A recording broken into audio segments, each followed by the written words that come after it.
Paling bingung tuh waktu itu mikirin namanya sih sebetulnya. Apa ya namanya. Tapi paling kreatif tuh Chelsea sih. Akhirnya dia bilang, oh kenapa nggak YOI aja, Youth of Indonesia, catchy, youthful, dan apa ya, tetap casual tapi ada unsur seriusnya. Karena kita juga mengangkat isu-isu yang ada elemen-elemen keseriusannya juga. YOI ini kan core isunya adalah kepemudaan. Yep. Emang ada apa sih dengan ya teman-teman gerakan pastinya membuat isu dari kegelisahan, keresahan, masalah. Ada masalah apa dengan kepemudaan sehingga lu dan teman-teman udahlah kita bikin sesuatu yang lebih sustain dan konkret.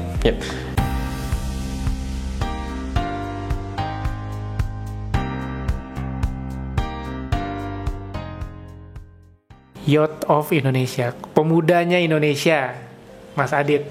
Aditya percaya, gue percaya banget lah sama Adit. Yes. Kalau kabar bro? Sehat, alhamdulillah. Sehat ya, tangan kayaknya lagi. Oh iya, ini agak nggak kejepit pintu doang sih. Ya ampun. Lagi apes aja. Kejepit pintu apa sampai segitunya? Iya, gitulah. Cuman aman kok, aman. Aman ya? Sehat. Yes. Youth of Indonesia, Adit. Yes. Teman-teman kan belum kenal nih. Gue juga sebenarnya baru pertama kali ketemu sama Adit nih. Karena kalau gue ngikutin kanal Youth of Indonesia karena jatuh cinta sama Chelsea Islan. Sosok ketua umum kita. Iya.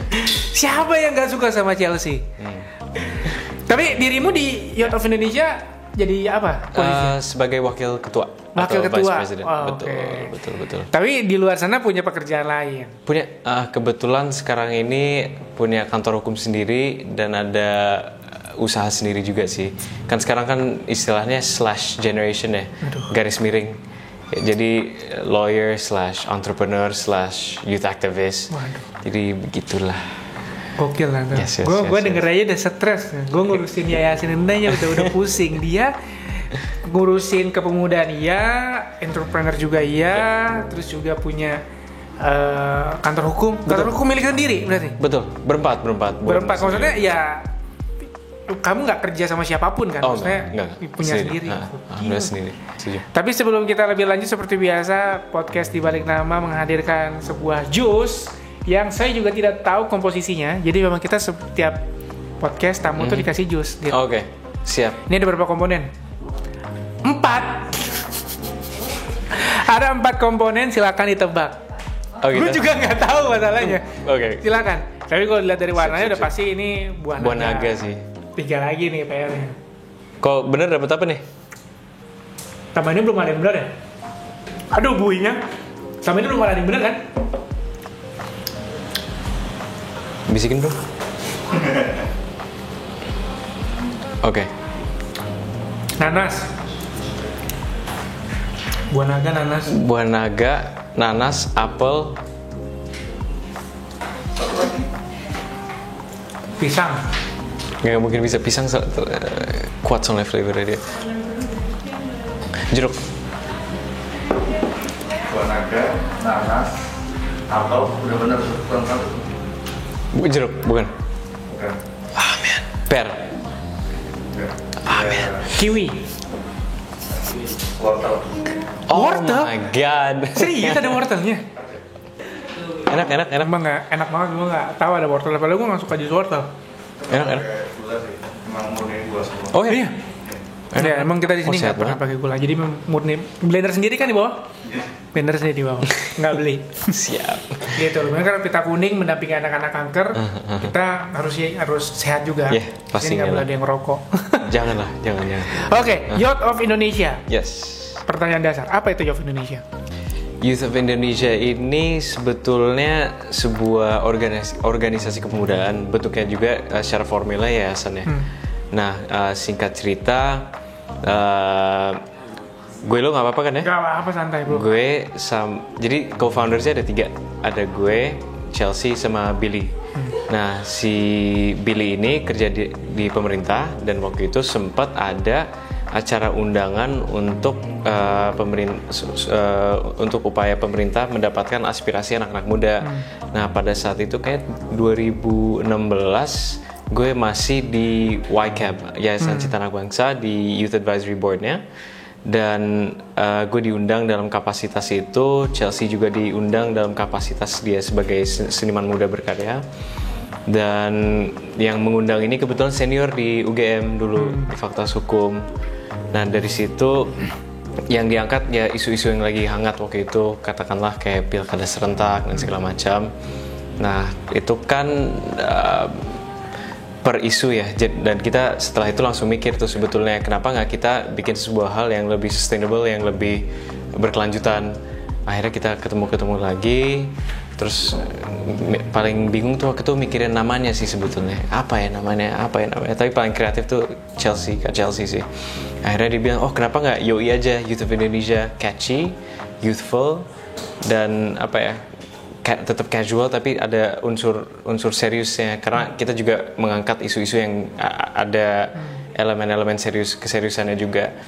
Nah dari situ kita juga merancang visi dan misi kita. Kalau visi kita itu memberdayakan pemuda-pemudi Indonesia melalui kesatuan dalam keragaman.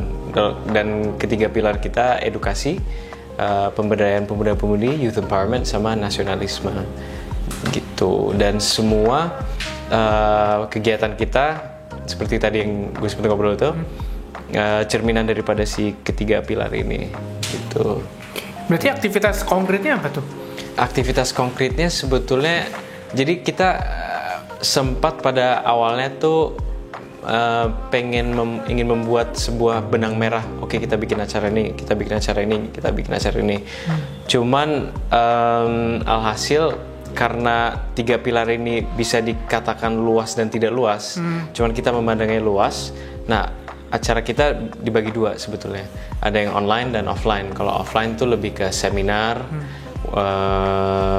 Ada juga salah satu acara kita Yoi Choi. Yoi Choi itu Coffee Talks to Optimize the Youth. Jadi itu yang mengutamakan quality over quantity. Jadi semacam seminar, cuman lebih kecil aja. Dan kalau online itu lebih ke katakanlah kita bisa bikin IG live, kita bisa bikin ya webinar tadi, atau juga konten-konten yang edukatif sekaligus informatif sekaligus fun gitu sih. Pasti kan ketika lu dan teman-teman bareng Chelsea dan Billy untuk bikin Yoi ya, terusan sebutnya Yoi. Yoi ini kan core isunya adalah kepemudaan. Yep. Emang ada apa sih dengan ya teman-teman gerakan pasti membuat isu dari kegelisahan, keresahan, masalah. Ada masalah apa dengan kepemudaan sehingga lu dan teman-teman udah kita bikin sesuatu yang lebih sustain dan konkret. Mungkin bisa diambil contoh dari dua acara kita yang offline ya, sebelum COVID ya. Setelah COVID pun kita ada acara. Cuman contoh waktu itu kita bikin acara YOI Hak Politik 101. Nah itu harus gue tegasin, emang YOI itu nggak ada afiliasi dengan partai politik manapun. Dan tidak berafiliasi juga pemerintah ya? Tidak. Ya, maksudnya sifatnya netral ya? Netral, very neutral. Dan di situ kita justru target audiensnya adalah new voters, pemilih pemula ya. Jadi kita tujuan daripada si seminar ya, ini Hak Politik 101 adalah lebih untuk mengedukasi betapa pentingnya your right to vote, hak untuk memilih gitu. Dan dari situ kita juga untuk ada unsur elemen fun-nya, kita dari berbagai narasumber, ada yang dari CSIS, Center for Strategic International Studies, Mas Arya Fernandes yang di bagian politik. Jadi dia penyampaiannya dari aspek yang cukup serius tapi mudah diserap. Dan juga waktu itu kita undang Jeffrey Nicole sama Gustika Yusufata sama Widi yang dari mana ya, We the Youth kalau salah deh itu. Kita juga menyadari adanya bonus demografi di Indonesia untuk pemuda ya, pemuda-pemudi. Dan juga contoh kita sempat pas COVID, when COVID hit us really hard, kita langsung mikir yaudah we have to go into hyper innovative mode nih. Yaudah kita bikin acara online. Online apa? Nah kebanyakan kalau kita pantau kebanyakan anak-anak tuh, pemuda-pemudi itu lebih rajin aktif di medsos ya. Karena kan di rumah leleh-lehan, sekolah juga virtual. Nah dari situ kita juga bikin acara yang mengundang Kak Andovi, Kak Nancy Judge, Kak Jerome Pauline, dan itu membahas pentingnya bersosial media. Jadi ada kan pastinya dengan teknologi ada baiknya, tapi juga harus diingat ada buruknya, karena juga ini juga dari baca buku John Friedman yang Thank You for Being Late. Beliau itu mengatakan bahwa kemampuan manusia untuk beradaptasi kepada teknologi itu akan sangat jauh. Jadi teknologi itu akan selalu jauh di depan kemampuan manusia untuk beradaptasi. Alhasil kan ada istilahnya literasi ya, literacy, reading literacy. Nah sekarang muncul digital literacy, social media literacy. Jadi itu yang salah satu core yang kita angkat sih juga dalam acara itu. Luas banget ya berarti ya. Lumayan. The point is if you're not used to seeing something, it's not normal. Yeah. Kan? Tapi kalau ngomong abnormal kan agak terlalu, it's too aggressive and I don't like it sebetulnya. But if you see it every day, it's normal sebetulnya. Makanya kita ada salah satu upaya untuk full Indonesia ini inklusif lah dan toleran itu. Iya. Bisnis lebih dari satu, punya kantor hukum. Yeah. Gimana caranya lu konsisten di isu ini, terutama ngomongin di dirimu vice presiden lah, berarti di YOI. Itu susah loh. Jujur tantangan juga sih, tantangan juga ya. Dalam artian juga pun secara internal kita itu semua tuh volunteer. Jadi kalau di perusahaan kan bicara KPI, bicara gaji segala macam. Kita nggak volunteer. Cuman pada akhirnya lebih ke skala prioritas saja sih.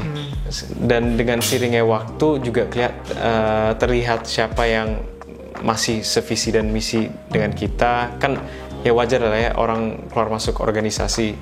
Nah sebetulnya skala prioritas, time management, dan keniatan dari diri sendiri aja sih sebetulnya. Itu sih. Ya, terus kenapa sih seorang Adit tuh mau banget untuk isu ini tuh kayak ini gue banget isu ini gitu. Gue harus turun tangan nih isu youth ini. Kenapa Adit? Jawaban singkatnya karena gue cinta Indonesia sih man. Jujur gue. Ya kalau ada orang yang nonton atau yang denger lu idealis banget sih Dit. Emang Indonesia ngasih apa sih buat lu? Pasti ada dong orang-orang kayak gitu. Iya. Mungkin berkisah dikit. Gue tuh sebetulnya besar nggak di Indonesia sebetulnya. Jadi karena tuntutan pekerjaan bokap, gue sempat pindah-pindah. Tapi setiap kali pindah tuh masih ada semacam magnet gitu. Magnetnya apa ya Indonesia. Ya Indonesia ada apa? Ada keluarga, ada teman-teman, dan ada nasi Padang. Bener-bener siapa bro yang bisa nolak nasi Padang? Ya susah sih itu. Susah sih nolak nasi Padang. Orang gak normal nasi Padang tuh soalnya. Cuman ya gue cinta Indonesia sih. Dan mungkin ini dengan adanya YOI dari gue pribadi, ini salah satu cara untuk memberi to give back to our founding fathers yang sudah bersusah payah memperjuangkan kemerdekaan kita ya. Kayak gue melihatnya Indonesia adalah relatif negara yang masih muda dan potensinya tuh kayak luar biasa sih sebetulnya. Karena gue dari dulu melihatnya dari kacamata luar bukan di dalam ya sebetulnya. Dan pas lihat dari luar, gue melihat Indonesia tuh wah banget man, wah banget dari Pancasila, dari segala macam. Dan ya jawaban singkatnya karena gue cinta Indonesia sih. Lu di luar sampai umur berapa? Aduh. Pindah-pindah itu. SMA masih pindah.